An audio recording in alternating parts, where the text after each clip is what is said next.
আসসালামু আলাইকুম। সকাল ৯:৩০।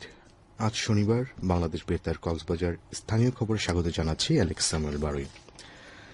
চকরিয়ায় মাতামুহুরী নদীর কুরাইল্লার কুম লুপকাটিংয়ের উপর ভেওলা মানিকচর বেতুয়া বাজার ও কৈয়ারবিল ইউনিয়নের খিলছাদক সংযোগ সেতু স্থাপন সম্ভাব্য স্থান পরিদর্শন করেছেন স্থানীয় সরকার প্রকৌশল অধিদপ্তর এলজিডির কর্মকর্তারা। গতকাল এলজিডি চকরিয়ার উপজেলার সহকারী প্রকৌশলী ফরিদুল আলম সেতু স্থাপনের নির্ধারিত স্থান পরিদর্শন করেন। এ সময় স্থানীয় জনপ্রতিনিধি সহ অন্যান্যরা উপস্থিত ছিলেন। সংশ্লিষ্টরা জানান, স্বরাষ্ট্রমন্ত্রী সালাউদ্দিন আহমেদের নির্দেশনায় এই সংযোগ সেতু স্থাপনের উদ্যোগ নেওয়া হয়েছে। সেতুটি নির্মিত হলে স্থানীয় বাসিন্দাদের যাতায়াত সহজ হবে এবং অর্থনৈতিক কর্মকাণ্ডে গতি আসবে বলে আশা করেছেন এলাকাবাসী। মহেশখালীতে আইন শৃঙ্খলা ও পরিস্থিতির উন্নয়নে দলীয় নেতাকর্মীদের সাথে মতবিনিময় সভা করেছেন স্থানীয় সংসদ সদস্য। মহেশখালী কুতুবদিয়া আসনের সংসদ সদস্য আলমগীর মোহাম্মদ মাহফুজুল উল্লাহ ফরিদের সভাপতিত্বে গতকাল বড় মহেশখালীর দলীয় কার্যালয়ে সভা অনুষ্ঠিত হয়। এ সময় বিএনপি ও অঙ্গসংযোগ সংগঠনের নেতৃবৃন্দ উপস্থিত ছিলেন। সভায় সংসদ সদস্য বলেন, মহেশখালীতে আইন শৃঙ্খলা উন্নয়নে প্রশাসনের পাশাপাশি দলীয় নেতাকর্মীদের ভূমিকা রাখতে হবে। আসন্ন ঈদুল আজহাকে সামনে রেখে প্রশাসনের পাশাপাশি নেতাকর্মীদের বিভিন্ন হাটবাজারের শৃঙ্খলা রক্ষায় সজাগ দৃষ্টি রাখতে হবে বলেও মন্তব্য করেন তিনি।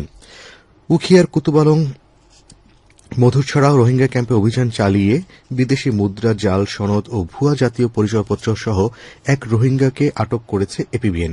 ১৪ এপিবিএনের অধিনায়ক সিরাজ আমিন অভিযানের সত্যতা নিশ্চিত করে জানান, গতকাল গোয়েন্দা তথ্যের ভিত্তিতে রোহিঙ্গা নাগরিক মোহাম্মদ তোহাকে লিংরোড এলাকা থেকে আটক করা হয়। আটকের পর ক্যাম্পে নিজ শেল্টারে নিয়ে তল্লাশি করে তার কাছ থেকে বাংলাদেশি টাকা ও বিভিন্ন দেশের ভুয়া জাতীয় সনদ উদ্ধার করা হয়। প্রাথমিক তদন্তে রোহিঙ্গা সশস্ত্র সন্ত্রাসী গ্রুপকে অর্থ যোগানদাতা, মধ্যপ্রাচ্যে অবৈধ মানব পাচার, মানি লন্ডারিং, জাল পাসপোর্ট তৈরি এবং সংঘবদ্ধ আন্তর্জাতিক প্রতারণা চক্রের সঙ্গে তার সম্পৃক্ততার তথ্য পেয়েছে আইন শৃঙ্খলা বাহিনী। এ ব্যাপারে উখিয়া থানায় মামলা দায়ের করা হয়েছে বলে জানান থানার ভারপ্রাপ্ত কর্মকর্তা। সাগরে মাছ শিকারের সরকারি নিষেধাজ্ঞা বাস্তবায়নে অভিযান পরিচালনা করেছে টেকনাফ উপজেলা মৎস্য অধিদপ্তর। এ সময় নিষেধাজ্ঞা অমান্য করে সাগরে মাছ শিকার করে জেলেদের কাছ থেকে ৪০,০০০ মিটার অবৈধ কারেন্ট জাল জব্দ করা হয়। পরে তা আগুনে পুড়িয়ে ধ্বংস করা হয়। গতকাল উপজেলার বাহারছড়া ইউনিয়নের শামলাপুর ও হলবনিয়া মাছ ঘাটে এ অভিযান পরিচালনা করা হয়। অভিযানে নেতৃত্ব দেন চট্টগ্রাম বিভাগের মৎস্য অধিদপ্তরের পরিচালক মোহাম্মদ আনোয়ার হোসেন। লাল সবুজের বাংলাদেশের শিশুর জীবন হয়ে উঠুক হেসে, এ প্রতিপাদ্যে রামুতে জাতীয় কিশোর সংগঠন দড়িয়ে খেলাঘর আসরের ৭৪তম প্রতিষ্ঠা বার্ষিকী উদযাপন করা হয়েছে। এ উপলক্ষে গতকাল উপজেলার উত্তর শ্রীকুলের অস্থায়ী কার্যালয় আয়োজিত অনুষ্ঠানের শিশুদের অংশগ্রহণ সাংস্কৃতিক অনুষ্ঠান পরিবেশিত হয়। দড়িয়ে খেলাঘর আসরের সভাপতি মিনা মল্লিকের সভাপতিত্বে অনুষ্ঠানে খেলাঘর কেন্দ্রীয় কমিটির সদস্য, কক্সবাজার জেলা খেলাঘরের সভাপতি সহ অন্যান্যরা উপস্থিত ছিলেন। এতে বক্তারা বলেন, খেলাঘর শিশুদের অসাম্প্রদায়িক, বিজ্ঞানমনস্ক ও মানবিক মূল্যবোধের গড়ে তুলতে কাজ করছে।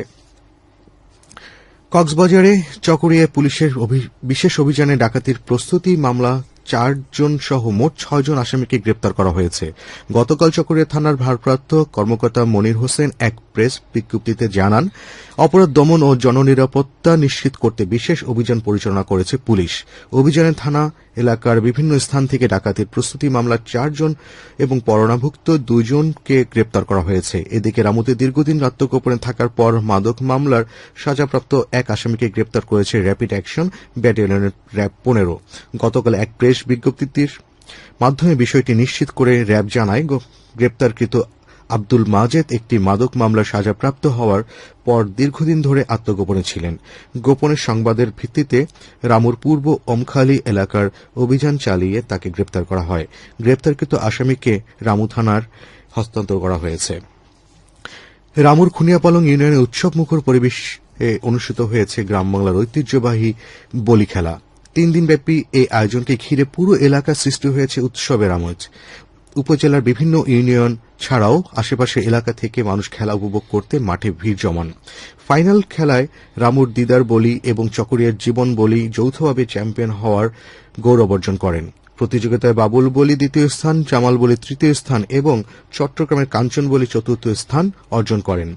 ফাইনাল খেলার প্রধান অতিথি ছিলেন খুনিয়াপালং ইউনিয়নের পরিষদের চেয়ারম্যান আব্দুল হক কোম্পানি। তিনি বলেন, গ্রাম বাংলার ঐতিহ্য ও সংস্কৃতি ধরে রাখতে এ ধরনের আয়োজন গুরুত্বপূর্ণ ভূমিকা রাখবে।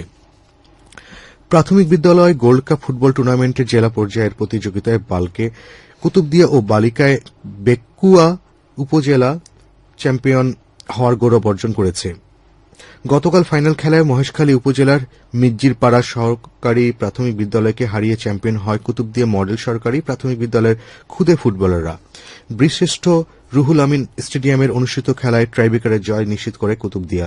অপরদিকে বালিকা দলের ফাইনাল খেলায় মহেশখালী উপজেলার মিজ্জিরপাড়া সরকারি প্রাথমিক বিদ্যালয় দলকে ৪-২ গোলে হারিয়ে পেকুয়া উপজেলার রাজাখালী সরকারি প্রাথমিক বিদ্যালয় জেলা চ্যাম্পিয়ন হয়েছে। জেলা প্রাথমিক শিক্ষা অফিসের আয়োজনে গতকাল কক্সবাজারের বীরশ্রেষ্ঠ আমিন স্টেডিয়ামে বালিকা দলের ফাইনাল খেলা অনুষ্ঠিত হয়। খেলা শেষে জেলা প্রাথমিক শিক্ষা কর্মকর্তা মোহাম্মদ শাহিন মিয়ার সভাপতিত্বে পুরস্কার বিতরণ অনুষ্ঠানে প্রধান অতিথি ছিলেন অতিরিক্ত জেলা প্রশাসক শিক্ষা ও আইসিটি তাসনিম জাহান। আবহাওয়া এখন জানিয়ে দিচ্ছি বাঁকখালী নদীর মোহনা ও সংলগ্ন এলাকার সামুদ্রিক জোয়ার ভাটার সময়সূচি। আজ ভাটা শুরু হবে সকাল ৯:৫৩ চলবে বিকাল ৪:৩৭ পর্যন্ত। খবর শেষ হলো। আমাদের পরবর্তী খবর প্রচারিত হবে আজ দুপুর ২:৩০।